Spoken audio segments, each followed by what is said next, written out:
नमस्कार विद्यार्थी मित्रांनो, सीईटी बाय ग्लोबल ऑनलाईन चॅनलवरती मी तुमचा एज्युकेटर निहाल स्वागत करतो. तर विद्यार्थी मित्रांनो, तुम्ही जर महाराष्ट्र एमबीए सीईटी 2026 एक्झामिनेशन देणार असाल, तर हा व्हिडिओ तुमच्यासाठी अत्यंत महत्त्वाचा आहे. कारण महाराष्ट्र सीईटी एक्झामिनेशनचा कणा म्हणजे लॉजिकल रिझनिंग हा सगळ्यात मोठा युनिट आहे, ज्यामध्ये 75 प्रश्न तुम्हाला एक्झॅक्टली विचारले जातात. सो यामध्ये इनइक्वॅलिटीज असा एक चॅप्टर आहे, ज्यामध्ये खूप सारं कन्फ्युजन होतं.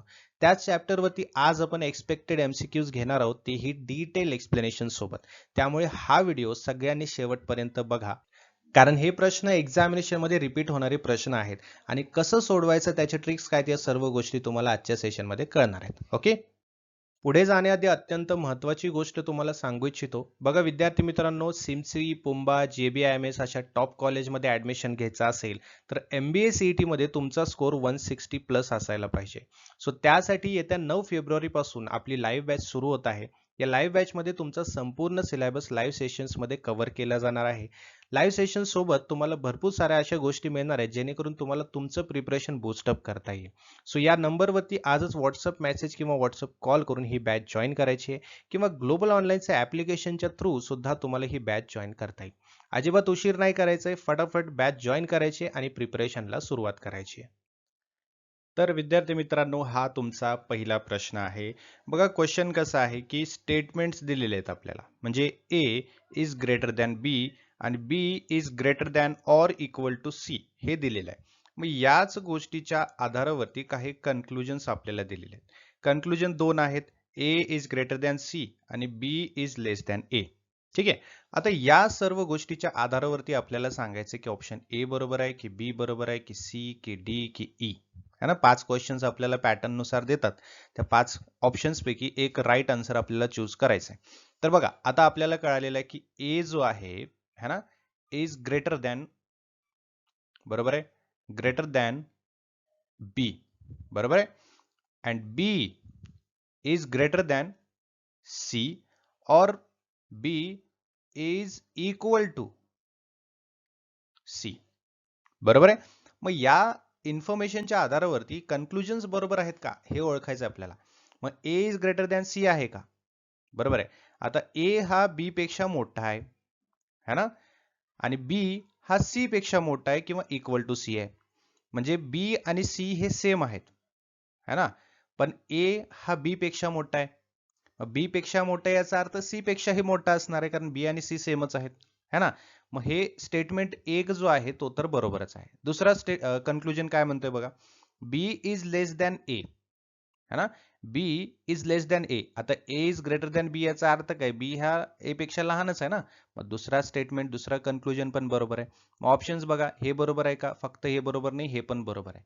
पण हे सेपरेटली एक एक बरोबर आहेत का, नाही, दोन्ही एकत्र बरोबर आहेत. त्यामुळे option C, both A and B are true, दोन्हीही बरोबर आहेत. आलं लक्षात.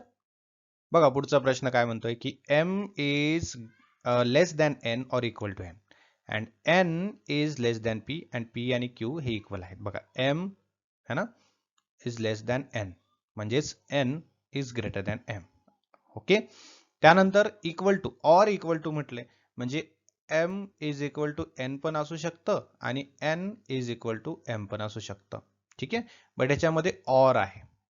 ऑर म्हणजे किंवा असंही असू शकतं. ओके. मग या दोन्हीपैकी कुठलंही आलं तर राईटच असणार आहे. त्यासोबतच N is less than P आहे, त्याचाच अर्थ P is greater than N आहे. ओके. आणि त्यासोबतच P is equal to Q पण आहे, म्हणजेच Q is equal to P पण आहे. म्हणजेच क्यू, है ना, इज ग्रेटर दॅन एन पण आहे आणि N is less than Q पण आहे. समजलं ना. या इन्फॉर्मेशनच्या आधारावर आता कन्क्लुजन बघूया. M is greater than Q, M is greater than Q आहे का. आता क्यू जो आहे ग्रेटर दॅन एन आहे आणि एन जो आहे हा एम पेक्षा मोठा आहे. म्हणजेच M is less than N पण आहे आणि लेस दॅन क्यू पण आहे, कारण क्यू आणि पी इक्वल आहेत, बरोबर आहे ना. मग याचाच अर्थ एम हा क्यू पेक्षा काय आहे, लहान आहे, बरोबर आहे ना. मग हे बरोबर आहे का स्टेटमेंट वन किंवा कन्क्लुजन वन. येस, एक्झॅक्टली बरोबर आहे. त्यानंतर N is greater than Q, N हा क्यू पेक्षा मोठा आहे का किंवा क्यू पेक्षा क्यूच्या बरोबर आहे का, है ना. आता एन जो आहे लेस दॅन क्यू बरोबर आहे. ठीक आहे, इक्वल टू क्यू नाहीये बट लेस दॅन तरी आहेच है ना. मग एक तरी लेस दॅन और ग्रेटर दॅन बरोबर आलं पाहिजे किंवा इक्वल टू बरोबर आलं पाहिजे, कारण तिथं काय म्हटलंय की N is less than Q और इक्वल टू क्यू असा त्याचा अर्थ होतो. मग त्या ऑरचा अर्थच आहे की दोन्हीपैकी एक काहीतरी बरोबर असलं तर तो स्टेटमेंट बरोबर येतो. त्यामुळे है ना हे दोन्ही स्टेटमेंट बरोबर आहेत. Option C both A and B are true. पुढचा प्रश्न बघा, स्टेटमेंट काय म्हणते, के इज ग्रेटर दॅन और equal to L, L is greater than M. ठीक आहे, K is greater than L, त्यासोबत K is equal to L है ना. त्यानंतर L is greater than M, बरोबर आहे. आणि त्यासोबतच काय मिळतं की K is greater than M पण मिळतं, बरोबर आहे. हे पूर्ण इन्फॉर्मेशन आपल्याला मिळते. मग या इन्फॉर्मेशन वरून कन्क्लुजन बघूया आता. K is greater than M आहे का? Yes, K is greater than M बरोबर येतं. त्यानंतर L is less than K आहे का किंवा इक्वल टू के आहे का? बघा, के आणि एल हे इक्वल आहेत, बरोबर आहे. आणि के हा एल पेक्षा मोठाही आहे. याचाच अर्थ इथे हे पण होतं की एल इज लेस दॅन के. ठीक आहे, मग हेही बरोबर आहे आणि हेही बरोबर आहे. याचाच अर्थ काय होतं की के एल इज लेस दॅन और इक्वल टू के किंवा के इज ग्रेटर दॅन और इक्वल टू एल असंही होतं. ठीक आहे, त्यामुळे हे दोन्हीही स्टेटमेंट अगदी बरोबर आहेत. Option C both A and B are right. चला पुढे वळूया आता. R is less than S and S is less than और इक्वल टू टी. ठीक आहे, R is less than S, याचाच अर्थ S is greater than R, बरोबर आहे. पूर्ण इन्फॉर्मेशन घ्यायची आता, हळूहळू आपण इन्फॉर्मेशन वाढवायची. ठीक आहे, त्यानंतर S is less than T आहे, त्यासोबतच S is equal to T आहे है ना. मग याचाच अर्थ काय, T is greater than S पण आहे आणि T is equal to S पण आहे. ठीक आहे, आता ही सारी इन्फॉर्मेशन आपल्याला मिळते. मग कन्क्लुजन कडे बघूया आपण आता. R is less than T आहे का, है ना.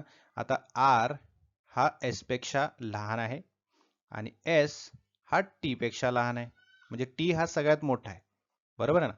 टी हा सगळ्यात मोठा आहे है ना, एस पेक्षाही मोठा आहे आणि त्यासोबत आर पेक्षाही मोठा आहे, बरोबर आहे ना. मग टी हा आर पेक्षा मोठा आहे का? येस, हे स्टेटमेंट बरोबर आहे. त्यानंतर एस हा आर पेक्षा मोठा आहे का? येस, इथे हे सुद्धा बरोबर आहे, बरोबर आहे. सो त्यामुळे both statement are correct, A आणि बी. पुढचा प्रश्न बघा, D is equal to E and E is greater than F. म्हणजे याचा अर्थ काय, D is greater than F आहे आणि त्यासोबतच E is greater than F असं सुद्धा आहे, किंवा F is less than E, F is less than D सुद्धा आहे. ठीक आहे, आणि त्यासोबतच D is equal to E आणि E is equal to D हे सुद्धा आहे. ओके, पुढे बघा आता याच इन्फॉर्मेशन वरती कन्क्लुजन शोधूया आपण. D is greater than F और इक्वल टू एफ. बघा एक लक्षात घ्या, ग्रेटर दॅन और इक्वल टू म्हटलंय, मग या दोन्हीपैकी कुठलंही आलं ना तर त्यामध्ये राईट आन्सर असतं. ओके, आता D is greater than F बरोबर आहे का? Yes, D is greater than F आपला बरोबर आहे. E is less than F आहे का? E is greater than F आहे, लेस दॅन असू शकत नाही, त्यामुळे फक्त ऑप्शन ए आपला बरोबर येतो. आलं लक्षात. पुढचं स्टेटमेंट बघा, P is less than Q, Q is less than और इक्वल टू आर. ठीक आहे, P is less than Q, Q is greater than P, right. त्यानंतर Q is less than R और Q is equal to R, R is greater than Q और R is equal to Q. याचाच अर्थ काय आहे, R हा Q पेक्षा मोठा आहे आणि क्यू हा पी पेक्षा मोठा आहे. याचाच अर्थ असं पण असू शकतं की आर है ना is greater than Q and Q is greater than P. ठीक आहे, असं पण असू शकतं. सो आता या पूर्ण इन्फॉर्मेशनवर कन्क्लुजन शोधूया. P is less than R आहे का? P is less than R आहे का? आता बघा, P is less than Q आहे आणि Q is less than R आहे है ना. मग P is less than R झालं का? येस, बरोबर आहे. और इक्वल टू नाही, ते चुकीचं आहे, बट लेस दॅन आर हे बरोबर आहे. Q is greater than P आहे का, है ना. Q is greater than P आहे का? Yes, Q is greater than P आहे. Okay, so option C both A and B are correct. पुढचा statement, U is equal to V और greater than V. बरोबर, V is greater than V and U is equal to V. ठीक आहे, हे दोन statement आपल्याला कळतात. त्यानंतर V is greater than W, V is greater than W, त्यासोबतच V is equal to W, असा त्याचा अर्थ आहे. म्हणजे याच्यावरून आणखीन एक गोष्ट कळते की डब्ल्यू है ना इज लेस दॅन व्ही है ना and less than W. Okay, किंवा U is greater than V and greater than W. Okay, त्यासोबतच U is equal to V is equal to W असं पण येतं. कन्क्लुजन बघूया आता. फर्स्ट कन्क्लुजन म्हणते की U is greater than W. U is greater than W आहे का? Yes, it is greater than V and V is greater than W. So हे स्टेटमेंट बरोबर येतं आणि इक्वल टू पण बरोबरच येतं. V is less than U आहे का? V is less than U आहे का? Yes, V is less than U आहे. ठीक आहे, त्यामुळे both options A and B are correct. पुढील statement, A is greater than B and B is equal to C. म्हणजे बी आणि C है ना, हे काय आहेत? ग्रेटर दॅन ए आहेत. ठीक आहे, किंवा बी इज इक्वल टू सी आहे आणि C is equal to be सुद्धा आहे. ओके, किंवा ए हे लेस दॅन बी आणि सी सुद्धा आहे. ओके, आता यावरून बघूया आपण, ए इज लेस दॅन सी आहे का? है ना, ए हा लेस दॅन सी आहे का? येस, लेस दॅन सी आहे, बरोबर आहे. B is greater than A आहे का? येस, तो सुद्धा बरोबर आहे. बी आणि सी हे दोन्ही ए पेक्षा मोठे आहेत, त्यामुळे सी स्टेटमेंट बरोबर आहे. पुढचा प्रश्न बघा विद्यार्थी मित्रांनो, बघा असं जेव्हा स्टेटमेंट असेल, म्हणजे इथे सुद्धा तोंड वाकडं केलेलं आहे, इथे सुद्धा तोंड वाकडं केलेलं आहे, म्हणजे दोन्हीकडे वाय कडून काय केलेलं आहे? मूव फेरली आहे ना. मग असं स्टेटमेंट असेल की X is greater than Y आणि Y is less than Z किंवा इक्वल टू झेड है ना. मग यामध्ये काय होतं की एक्स आणि झेड हे जे दोन अल्फाबेट्स आहेत यांचं रिलेशन डायरेक्ट नसतं, त्यामुळे it is can not be determine होतं. मग यांचं रिलेशन जर विचारलं कन्क्लुजन मध्ये, that can not be determine असं असतं. ठीक आहे, मग आता कन्क्लुजन मध्ये ते दिलेलंच आहे की एक्स इज लेस दॅन किंवा ग्रेटर दॅन झेड आहे का? नाही, हे चुकीचं आहे. Can not be determine. मग इथे लेस दॅन असू द्या, ग्रेटर दॅन असू द्या, इक्वल टू असू द्या, कॅन नॉट बी डिटरमाइनच येतं. ठीक आहे, कारण मध्ये जो आहे वाय है ना, इथे काय झालेलं आहे? इथे दोन्हीकडून ही रिलेशन काय झालेलं आहे? मेंटेन झालेलं आहे, बट डायरेक्ट रिलेशन एक्स आणि झेडचं आलेलं नाही. ओके, त्यामुळे एक्स आणि झेडचं काही रिलेशन इथे जुळत नाही. लेस दॅन असो, इक्वल टू असो किंवा ग्रेटर दॅन असो, त्यामुळे हे चुकतं. आणि Y is less than x हे बरोबर आहे, कारण पहिला जो स्टेटमेंट आहे x is greater than Y, याचाच अर्थ काय होतो? X is greater than Y चा अर्थ काय होतो? Y is less than x है ना. सो हे बरोबर आहे, ऑप्शन बी इथे बरोबर येतो. पुढील स्टेटमेंट बघूया.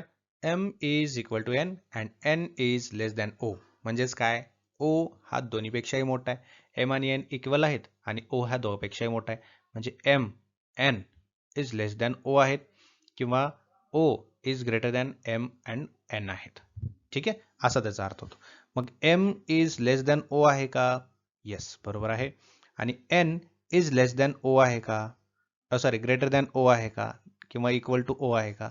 चुकीचं आहे, त्यामुळे only option A is right.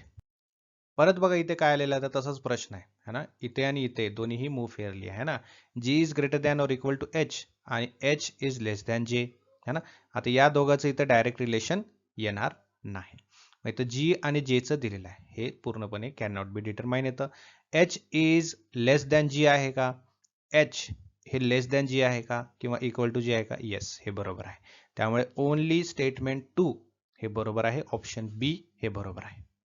पुढे बघा, L is greater than M आहे आणि M is equal to N आहे. मग याचाच अर्थ सेम झाला मगाच्या सारखा, एम अँड एन है ना इज लेस दॅन एल आहेत, किंवा L is greater than M आणि एन आहे.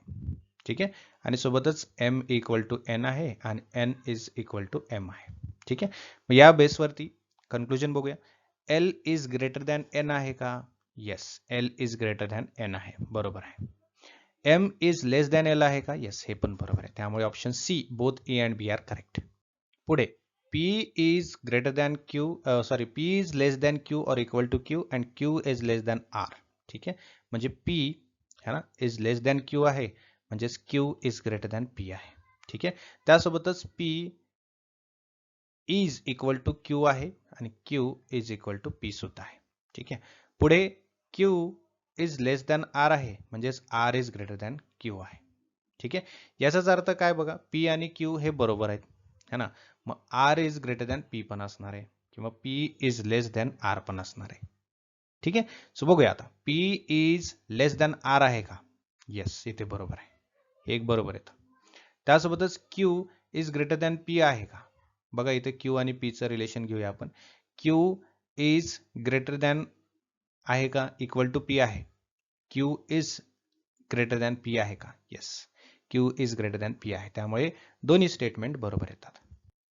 पुढे बघा, ए इज ग्रेटर दॅन और इक्वल टू बी और B is greater than C. ठीक आहे. ए इज ग्रेटर दॅन बी और ए इज इक्वल टू बी. ठीक आहे. आणि त्यासोबतच बी इज ग्रेटर दॅन सी. ठीक आहे. त्यासोबतच बी इज इक्वल टू ए पण असू शकतं है ना. आणि त्यासोबतच ए इज ग्रेटर दॅन सी पण असू शकतं आणि सी इज लेस दॅन ए पण असू शकतं. ठीक आहे. आता इथे थोडंसं कन्फ्युजिंग गोष्ट आहे, ते तुम्हाला सांगतो मी. A is greater than C आहे का? है ना. A is greater than C आहे, बरोबर आहे. ठीक आहे. B is greater than A आहे का? नाही, A is greater than B आहे. बट इथे B is greater than or equal to A आहे है ना. मग B is equal to A आहे, मग why not it is right answer because A option is correct. Then why not statement 2 is correct. बघा, first primary thing जेव्हा greater than किंवा less than हे तुमचं जुळलं तरच जो सेकंडरी आहे म्हणजे ऑर इक्वल टू आहे तो कन्सिडर केला जातो. म्हणजे इथे समजा B is less than or equal to A असं जर असतं तर हे स्टेटमेंट बरोबर झालं असतं है ना. कारण याच्यामध्ये दोन गोष्टी लपलेल्या आहेत. काय? बी इज लेस दॅन ए आणि बी इज ग्रेटर दॅन ए. यामध्ये प्रायमरी थिंग ही कन्सिडर करायची असते, त्यानंतर ह्याला आपण राईट कन्सिडर करतो. ठीक आहे. मग हीच जर चुकीची असेल तर याचा काहीही एक इथे संबंध येत नाही किंवा याला कन्सिडरच केलं जात नाही. ठीक आहे. त्यामुळे less than or greater than हे आलं, हे बरोबर आलं तर तुमचं सेकंड स्टेटमेंट किंवा सेकंड कन्क्लुजन बरोबर येतो. हे लक्षात ठेवायचं आहे. ओके. पुढे S is less than T, T is less than और इक्वल टू यू. ठीक आहे. S is less than T, T is greater than S है ना. त्यासोबत T is less than U or T is equal to U किंवा U is equal to T और you है ना इज ग्रेटर दॅन टी असं पण असू शकतं. Okay. You is greater than T आहे तर हे ग्रेटर दॅन एस पण असायला पाहिजे. You is greater than S पण आहे आणि S is less than you पण आहे. ठीक आहे. आता पुढे कन्क्लुजन बघा, S is less than U और इक्वल टू यू बरोबर आहे का? येस, बरोबर आहे. T is less than U आहे का? है ना. T is less than U आहे का? येस. त्यामुळे both the statement are correct. तर विद्यार्थी मित्रांनो, अशाच प्रकारचे मॅथमॅटिकल क्वेश्चन्स असतील, इनइक्वेलिटी असतील किंवा लॉजिकल रिझनिंगचे भरपूर सारे असे प्रश्न आहेत जे तुम्हाला कन्फ्यूज करू शकतात. सो या गोष्टी आपल्या लाईव्ह सेशन्समध्ये खूप सोप्या पद्धतीमध्ये ट्रिक्स सोबत शिकवल्या जातात. त्यामुळे सर्वांनी लाईव्ह सेशन लवकरात लवकर अटेंड करायचं आहे. MBA CET 2026च्या एक्झामिनेशनसाठीची लाईव्ह बॅच आपली 9 फेब्रुवारीपासून सुरू होत आहे. या बॅचमध्ये तुमचा सर्व सिलेबस जो आहे तो लाईव्ह सेशन्समध्ये कव्हर केला जाणार आहे, जे की मराठी आणि इंग्लिशच्या कंबाईन लँग्वेजमध्ये इंटरॅक्टिव्ह सेशन्स असणार आहेत. बघा, आपली जी एक्झामिनेशन आहे ती पूर्णतः इंग्लिशमध्ये असते, बट पूर्णतः इंग्लिशमध्ये असल्यामुळे आपल्याला समजणं थोडंसं अवघड जातं. त्यामुळे आपला जो कंटेंट टोटली इंग्लिशमध्ये असणार आहे आणि आपण शिकवणार आहोत ते मराठीमध्ये, जेणेकरून प्रत्येक विद्यार्थ्याला ते समजणार आहे. ओके. जर काही कारणास्तव तुम्हाला लाईव्ह सेशन अटेंड करता नाही आलं तर रेकॉर्डेड सेशन सुद्धा तुम्हाला मिळणार आहेत, जेणेकरून तुम्ही तुमचं प्रिपरेशन कंटिन्यू चालू ठेवाल कन्सिस्टन्सीमध्ये है ना. रेकॉर्डेड सेशन, लाईव्ह सेशन सोबत तुम्हाला topic wise MCQs, notes, mock test सुद्धा मिळणार आहेत आणि त्यासोबत MCQ सिरीजचे PDF देखील मिळणार आहे, जेणेकरून तुमचं प्रिपरेशन चांगलं बूस्टअप होईल. 160+ मार्क्स तुम्हाला घेता येतील आणि टॉप कॉलेजमध्ये ऍडमिशन घेऊन तुम्हाला तुमचं स्वप्न पूर्ण करता येईल. तर या नंबरवरती आजच व्हॉट्सअप मेसेज किंवा व्हॉट्सअप कॉल करा आणि ही बॅच जी आहे 9 फेब्रुवारीपासून सुरू होत आहे ती बॅच जॉईन करा किंवा ग्लोबल ऑनलाईनचे ॲप्लिकेशन डाउनलोड करा. ॲप्लिकेशनच्या थ्रू सुद्धा तुम्हाला ही बॅच जॉईन करता येईल. तर अजिबात उशीर करायचा नाहीये. प्ले स्टोअरवरती जायचं आहे, ग्लोबल ऑनलाईन सर्च करायचं आहे, ॲप्लिकेशन डाउनलोड करायचं आहे, त्यानंतर स्टोअर सेक्शनमध्ये जाऊन सर्च बॉक्स दिसेल, सर्च बॉक्समध्ये MBA CT सर्च करायचं आहे. हा कोर्स तुम्हाला दिसेल, कोर्सवरती क्लिक करून जॉईन नाव करायचं आहे आणि प्रिपरेशनला लवकरात लवकर सुरुवात करायची आहे. बघा कमीत कमी आता वेळ आपल्या हातामध्ये उरलेला आहे आणि या वेळेचं आपल्याला काय करायचं आहे, पूर्णतः वापर करायचा आहे. त्यामुळे जितका वेळ उरलाय त्या वेळेमध्ये आपलं पूर्ण सिलेबस कव्हर करायचा असेल तर आजच ही बॅच जॉईन करा आणि प्रिपरेशनला सुरुवात करा.